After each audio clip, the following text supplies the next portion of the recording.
Hey everyone, Steph here. I'm CMO and Community Manager here at Spicey. I realized that, Hannah and I talk a lot about how Spicey is patient-powered and we're built from the couch. So I wanted to give you a little bit of insight into my journey, show you a little bit of what it looks like to be a patient who's also a CMO and a community manager and is trying to disrupt the pain relief industry from our beds and our couches and waiting rooms. It's been a really tough last year. I still am in the thick of it.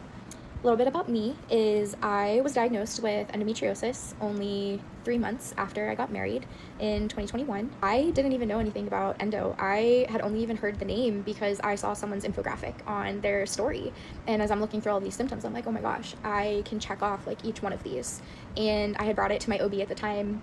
She told me to go to the hospital if I was in that much pain. Fast forward a year almost to the date from that surgery, I had moved to Virginia. I found a new surgeon and I was still dealing with debilitating pain. So we did another excision surgery. Fast forward another 2 years, I had my third excision surgery. After that third surgery, something was different, but no one was listening to me. I was being gaslit a lot. I was still in pain. My pain wasn't being fixed. I wasn't recovering like I had from my previous 2 surgeries, and I felt like I was getting worse. I ended up getting diagnosed with POTS last summer. I don't know when I'll even feel ready to talk about the experience that I went through last summer with the medical office that was supposed to be helping me. It was one of the most traumatic medical experiences in my entire health journey. From there, I ended up having to get my gallbladder removed. So I had back-to-back surgeries over the last 2 years. Recently, I was just diagnosed with May Thurner's. Finally, someone listened to me begging for help for pelvic pain that wasn't improved by multiple surgeries, medication, pelvic floor PT, lifestyle changes, the works. It just keeps coming. More recently, I was diagnosed with small fiber neuropathy and going through a lot of testing and seeing all of the ologists out there.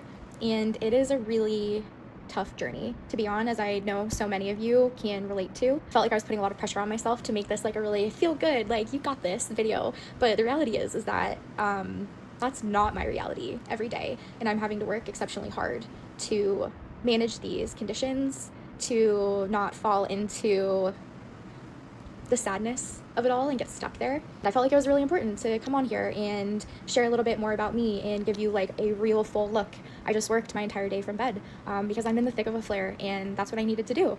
I still did it. I did it in pain. I did it with Spicey, and I was able to do it. Not every day looks like that. Thanks for listening. Thank you for being here, and thank you for building this community with us. Stay spicy.